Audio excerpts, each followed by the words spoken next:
Okay, hello everybody, and you're in Francisco's room, and I want to talk to you about a project I recently done, which is wemake.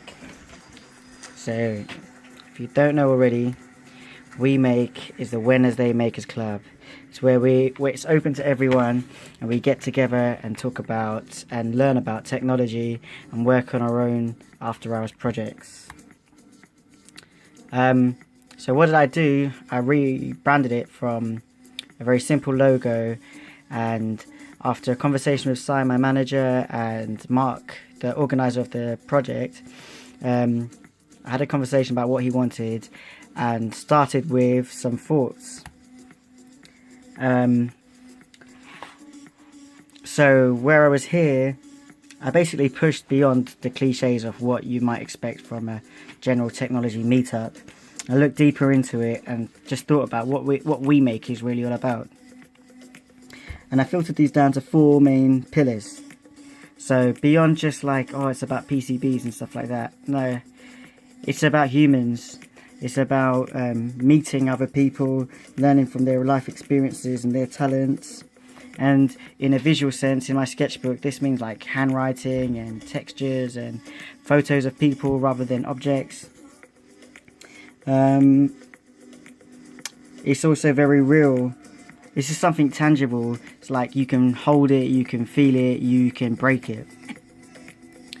wemake is also about the solutions. It's not just coming together and messing about. Like people coming to save Alzheimer's and alternative medicine for homeless, and like visually that means taking shapes that take up a new form and new letter form. It's also really unorthodox. We don't want wemake to be boring. We want it to be fun. It's experimental, and visually there were loads of references of like type being used like in a really weird and strange way.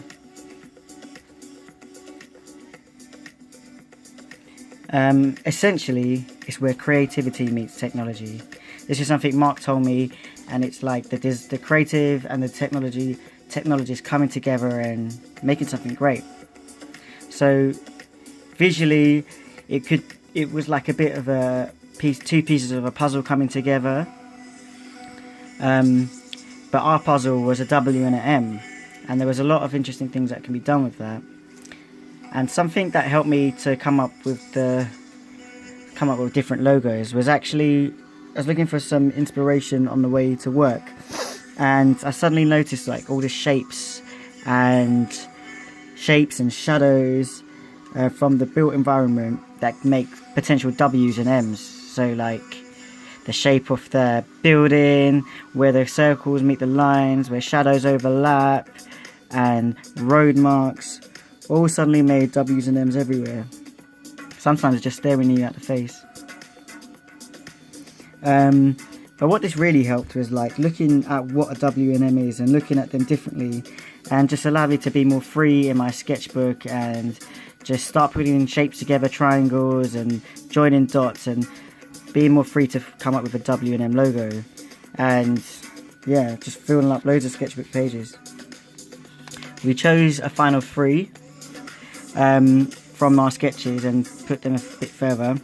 This was a triangles idea. The idea being the perfect matching of these different, unique, individual triangles, and where they come together in the middle is the special stuff that wemake happen. There's the scribble, so playing on the contrast of creatives and technologists, and make representing the very solid, firm facts, and we being the imagination of the creative and scribbled over, lovingly bringing them together. And the final one was the pattern of these exploding, seemingly random shapes that come together in the middle to meet and form the logo, and like coupling of 2 different colours. So as you know, this is the one we took further. My initial attempts were really analogue with like crayons and paper and felt tip, but in the end we decided to take these ink marks and go big and go vector. We chose colours that would be bold and stand out in the sapient corridor.